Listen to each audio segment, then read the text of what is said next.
প্রতি বছর শীতে যে লেকে বসে পরিযায়ী পাখিদের ঝাঁক ভরাট চলছে জাহাঙ্গীরনগর বিশ্ববিদ্যালয়ের সেই লেক। যেখানে পাখির কলকাকলি মুগ্ধ করত প্রকৃতিপ্রেমীদের, সেখানে এখন শুধুই কনক্রিট রডের টুংটাং শব্দ।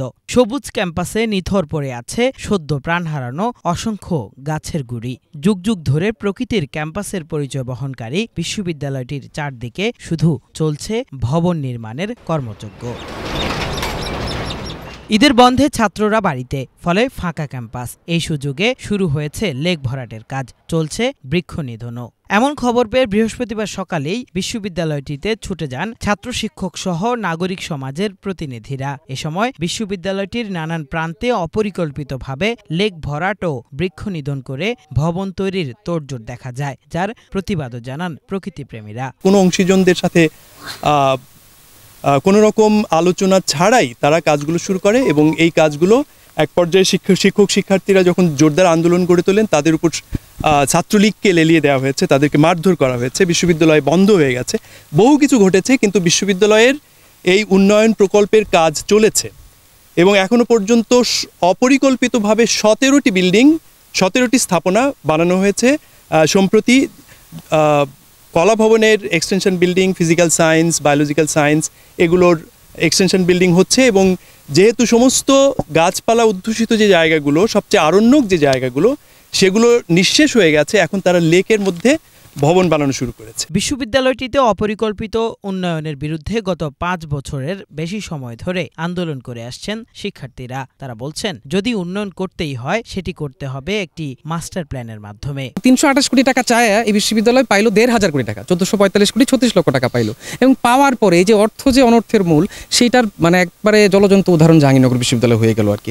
আমরা দেখলাম যে 41টা স্থাপনা বানানোর কথা থাকলেও 23টা স্থাপনা লিস্টেড করা হয়েছে, যে 23টা স্থাপনার মধ্যে শুধুমাত্র 6টা হল, লাইব্রেরি ছাড়া এবং রিসার্চারদের যে কোয়ার্টার ছাড়া আর কোনো বিল্ডিংয়ের দরকার ছিল না। আমরা দেখলাম যে 190টা বাসা ফাঁকা থাকার পরেও শিক্ষকদের জন্য, কর্মকর্তাদের জন্য, কর্মচারীদের জন্য বিল্ডিং করা হয়েছে। তো এখানে যে টাকার শ্রাদ্ধটা হইতেছে, এর বিরুদ্ধে আমরা কিন্তু আন্দোলন করছি এবং শিক্ষার্থীরা আসলে মানে এটার রোশানলেও আসলে বিশ্ববিদ্যালয় প্রশাসনের এবং পড়ছে আর কি। যখন টাকাটা আসছে তখনই তো অনেক ধরনের স্টেক হোল্ডার তৈরি হয়েছে টাকা বন্টনের। তো এটা তো সারা বাংলাদেশেই অপরিকল্পিত উন্নয়নের নামে এই যে চলতেছে এই দুর্বৃত্তায়ন তো এই জাহাঙ্গীরনগরে আসলে একই পরিস্থিতি আমরা ফেস করতেছি গত 6 বছর যাবত, যে কারণে মাস্টার প্ল্যানটা হচ্ছে না। ওয়াটার বডিগুলো ক্যাম্পাসের টেম্পারেচার কন্ট্রোল করত এবং সামগ্রিকভাবে জাহাঙ্গীরনগরকে একটা আদর্শ জায়গা করে রেখেছিল, সেই জায়গাটা পুরোপুরি নষ্ট হয়ে যাচ্ছে। ভবন নির্মাণ করাটাকে উন্নয়ন মনে করেন, কিন্তু বিশ্ববিদ্যালয়ের প্রাণ প্রকৃতি রক্ষা করা, বিশ্ববিদ্যালয়ের পরিবেশকে রক্ষা করাও যে পড়াশোনার জন্য একটা গুরুত্বপূর্ণ বিষয়। শুধুমাত্র পড়াশোনার জন্য নয়, বাংলাদেশের প্রত্যেকটা পাবলিক বিশ্ববিদ্যালয় তো দেশের অন্যান্য মানুষদেরকে আসলে পথ দেখায়, আলো দেখায়।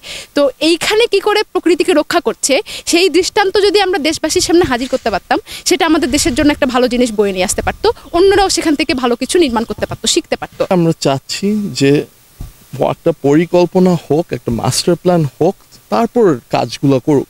কেউ বলছে না যে কাজ করেন না। জাহাঙ্গীরনগর বিশ্ববিদ্যালয়ের শিক্ষার্থীদের দাবির সঙ্গে একত্রতা পোষণ করে দেশের নাগরিক সমাজের প্রতিনিধিরাও বলছেন, অবশ্যই উন্নয়ন করতে হবে সুনির্দিষ্ট পরিকল্পনার মাধ্যমে, প্রকৃতি রক্ষা করে। সারা ওয়ার্ল্ড থেকে কিন্তু এখানে পাখি আসে। একটা পুকুর নষ্ট করলে সেখানে যদি 100টা পাখি কম আসে, এটা তো সারা ওয়ার্ল্ডের জন্য একটা হুমকি স্বরূপ। যে ক্যাম্পাসটা আসলে প্রকৃতি প্রেমী হওয়া উচিত, সেই ক্যাম্পাসের প্রশাসন এখন প্রকৃতি বিরোধী হয়ে উঠছে।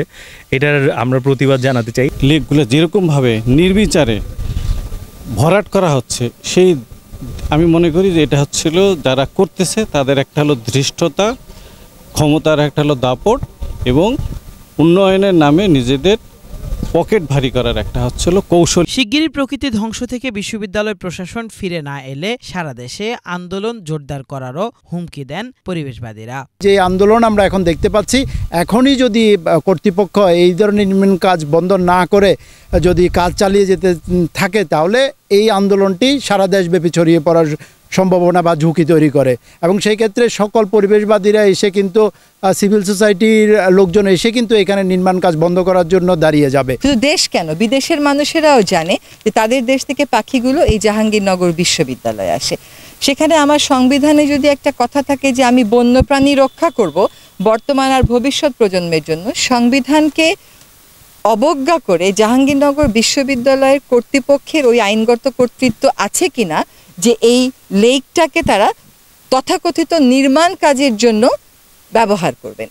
এটা আসলে খুবই শর্ট সাইটেড, খুবই আমরা বলবো যে এটা কোনো দূরদৃষ্টি নেই এমন একটি পরিকল্পনা। এখানে বারবার বলা হচ্ছে মাস্টার প্ল্যান করে তারপরে উন্নয়ন করেন, সেটা না করে যখন গায়ের জোরে এই কাজটা করা হয় তখন আমরা অবশ্যই এটার একটা জবাবদিহিতা চাই এবং তাদের বিরুদ্ধে আমরা প্রশাসনিক ব্যবস্থা গ্রহণের দাবি জানাই। জাহাঙ্গীরনগর বিশ্ববিদ্যালয়ের 40টি লেককে কেন্দ্র করে 1986 সাল থেকে এখানে পরিযায়ী পাখির বিচরণ দেখা যায়। এখন পর্যন্ত এই ক্যাম্পাসে 206টি প্রজাতির পাখি চিহ্নিত করেছেন বিশেষজ্ঞরা, যার মধ্যে দেশীয় প্রজাতির রয়েছে 126টি পাখি। এসব পাখির নিরাপদ বিচরণ নিশ্চিত করতে 2014 সালে বিশ্ববিদ্যালয়টিকে অতিথি পাখিদের অভয়ারণ্য ঘোষণা করে সরকার। অতিথি পাখির জন্য সারা বাংলাদেশে যেসব স্থান বিখ্যাত তার মধ্যে জাহাঙ্গীরনগর বিশ্ববিদ্যালয়ের এই লেকটি অন্যতম। প্রতি বছর এখানে আসে প্রচুর অতিথি পাখি, অথচ এই লেকটি ভরাট করে করা হচ্ছে ভবন, জানিয়ে প্রতিবাদ করছেন পরিবেশবাদীরা। এভাবে প্রতিনিয়ত উন্নয়নের নামে লেক নিধন কিংবা বৃক্ষ নিধন বন্ধ হবে এমনটাই প্রত্যাশা তাদের। কেফায়েত শাকিল, বাংলা ভিশন, সাভার, ঢাকা।